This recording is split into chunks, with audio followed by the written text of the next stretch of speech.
ago, Motorsport Games sent the sim racing world into an absolute frenzy when they announced a brand new game that was coming in 2022. That game was based around the British Touring Car Championship, the Btcc. Now, we've not had a Btcc game since the days of Tokyo Race Driver, and that was many, many years ago. What was even more intriguing was that they were going to use rFactor 2 as the base sim for that particular title.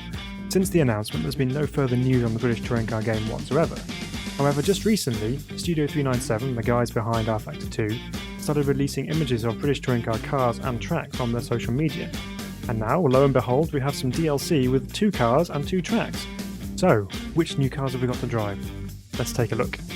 The first of 2 cars I will be testing in this video is this, the Toyota Corolla. Built by Speedworks and run for Sam Smelt and Rory Butcher, this little hatchback is a little pocket rocket and is also front-wheel drive, unlike the other car, which is this one, the Infiniti Q50. Now, this car is run by Laser Tools Racing for Ash Sutton, reigning champion, Aidan Moffat and Carl Boardley. And this car is a much longer wheelbase compared to the Toyota Corolla. It's also rear-wheel drive, so you have a good option as to whether you prefer front-wheel drive touring cars or rear-wheel drive touring cars. So the big question is, what do they like to drive? Well, let's go find out. So, you join us in the Toyota Corolla as we're trundling down the pit lane here at Donington Park. This is the first car we're going to give a try on track, so let's see what it sounds like when we release the limiter at the end of the pit lane.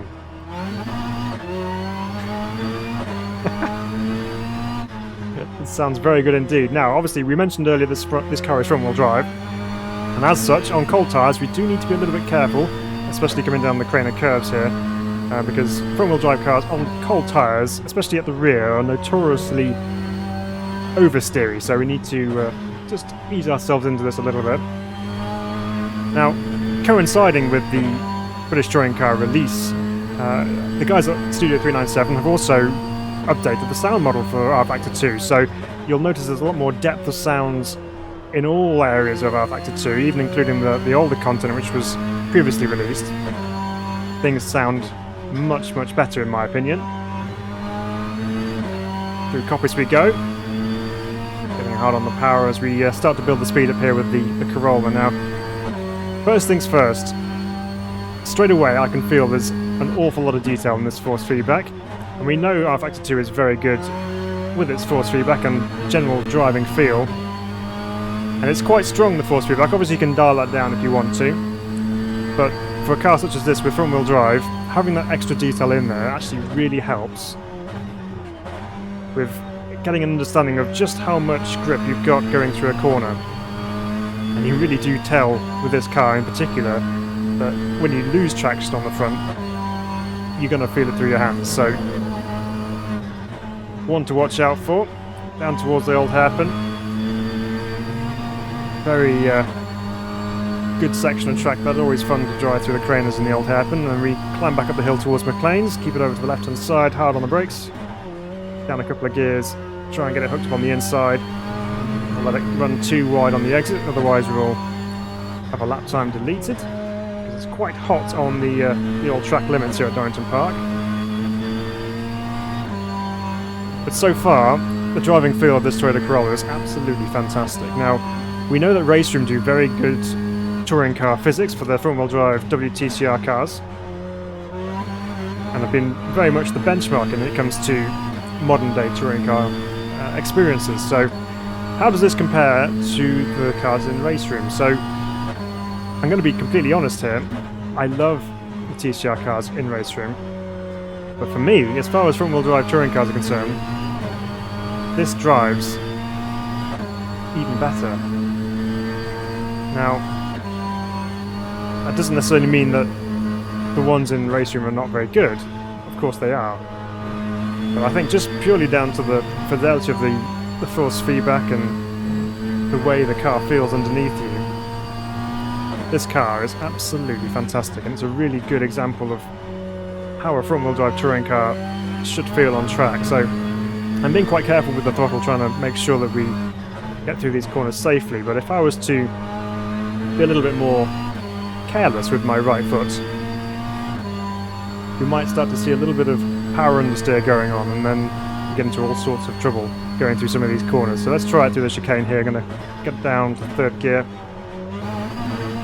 and there instantly the car's trying to push on because the front wheels just can't deal with all this power going through them, and the tyres just can't handle the amount of grip needed to sustain that. So it's really, really well done, and you can really feel when you have overstepped the mark. But now we've got the tyres warmed up, the overall stability of the car is very, very good indeed. It's very easy to get sideways as you come out of the pits, but now we can start to push on. To be quite smooth with front wheel drive, and obviously you have to use a fair amount of throttle to keep the front end going where you want it to. Obviously not too much, otherwise it'll just do its own thing, but you still need to have a degree of throttle, otherwise it'll just run off like that. So keep the throttle on ever so slightly through the corners, helps to bring the front end round. And through the exit of the corners we just drop a wheel off onto the dirt there. But this car is so good. Even though it's quite short wheelbase, it doesn't feel particularly nervous on the track. It feels quite well sorted once you've got the tyres up to temperature.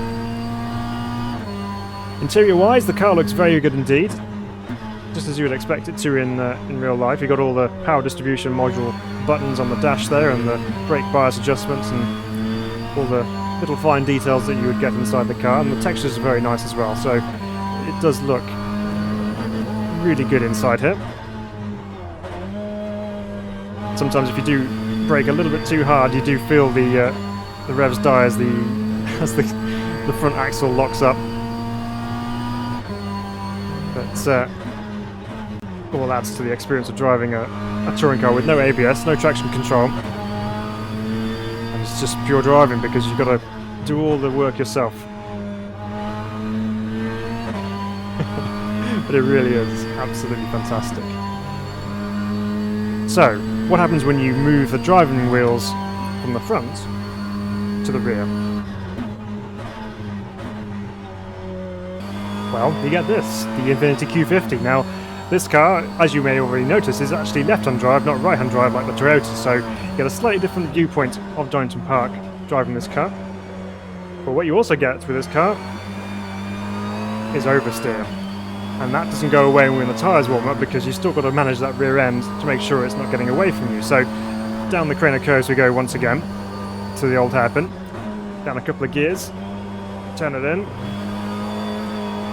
and just on the exit there you can just tell the steering wheel was just trying to go left because the rear end was trying to kick out from underneath us. So again, you have to be quite careful with the throttle, just like you are with the front wheel drive Toyota, but in a different manner, because it's very easy to go sideways. Now this car is quite loose anyway, so if you watched any of the British Touring Car season from 2021 with Ash Sutton driving this car, you will have noticed that there was several occasions where the car is literally just dancing out of the corners because he ran it very soft and liked a little bit of oversteer and movement underneath him, so you do need to be careful of that.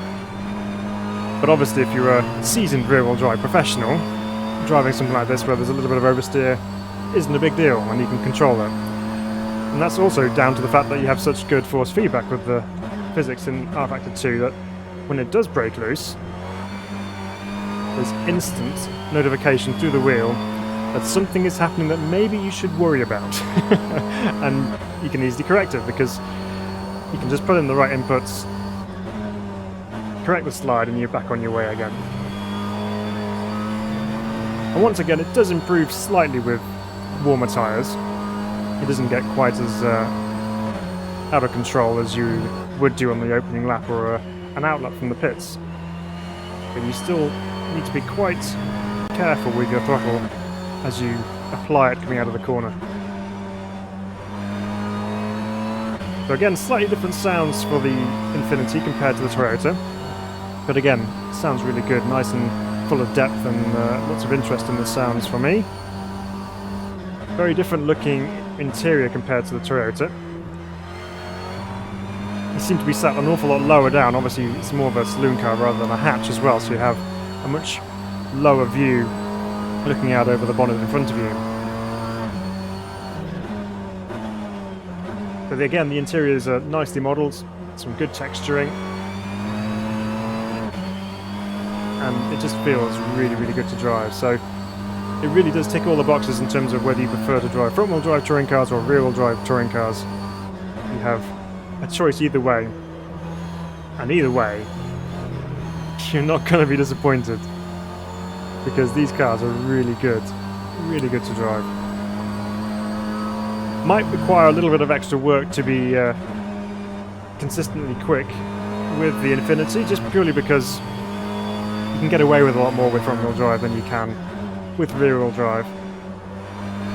But once you've got it dialed in, I'm sure it'll be absolutely on the pace. But you'll certainly have a big smile on your face when you're driving it, because it really is superb.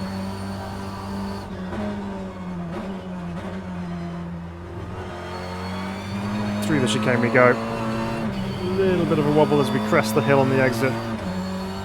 But brilliant, and we're off into another lap once again. Now, we're purely looking at just the two cars in this video.